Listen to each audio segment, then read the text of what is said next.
আসসালামু আলাইকুম। চলে আসলাম আজকে কলার বাগানে ভিডিও বানানোর জন্য। তো দেখেন, এই যে কলাটা, এগুলা পরিষ্কার করে দিলে আরো সুন্দর হয়, কিন্তু এগুলার যত্ন নেওয়া হয় না, এই কারণে কলাগুলো বড় হয় না। তো যত্ন নিলে কলাগুলো খুবই পুষ্টি হবে, বড় হবে। এটা হচ্ছে গজারিয়ার কলা, মানে বাংলাদেশের সেরা। তো আসেন আমি আপনাদের কিছু দেখাই।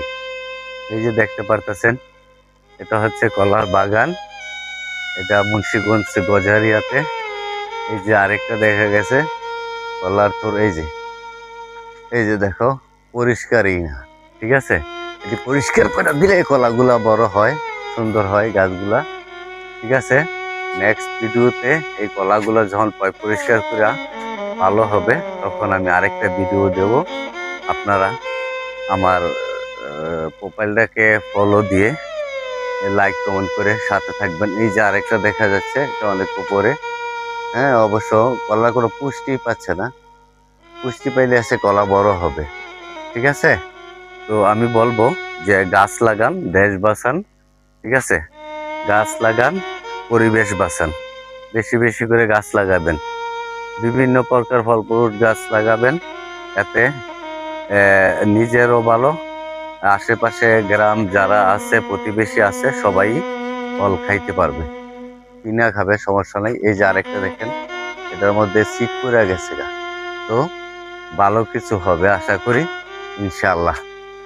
তো আপনারা সবাই গাছের যত্ন নেবেন। ঠিক আছে, মানুষ যদিও বেইমানি করে, গাছ বেইমানি করবে না। কারণ গাছের আপনি যত্ন করলে গাছ আপনাকে ফল দিবে, এটাই স্বাভাবিক। কিন্তু মানুষে আপনি ভালোবাসা দিবেন, ভালোবাসার বিনিময়ে আপনি তার কাছ থেকে ঘৃণা পাবেন, এটাই বাস্তব। অতএব আমি বলবো যে গাছকে পরিষ্কার রাখুন, পরিবেশের জন্য ভালো, এবং আপনি ফল ফ্রুট খাইতে পারবেন, সব কিছুই ভালো পাবেন। কিন্তু গাছ বেইমানি করবে না, যেহেতু আল্লাহর সৃষ্টি এই গাছ, গাছ বেইমানি করবে না। কিন্তু মানুষ, আমরা মানুষ ভালো না, আমরা মানুষ বেইমানি করি, মানুষ হিংসা করি। আর আজকে আমরা মানুষ হিংসার কারণে অনেক পিছিয়ে আছি, কারণ একজন আরেকজনের প্রতি হিংসার কারণে অনেক পিছিয়ে যাচ্ছি। আশা করি সবাই বুঝতে পারছেন। আর আমার এই ভিডিওটা যাদের কাছে যাবে, আপনাদের কপালটা লাকি, আপনারা আমার এই ভিডিওটা থেকে একটা লাইক, একটা কমেন্ট করবেন।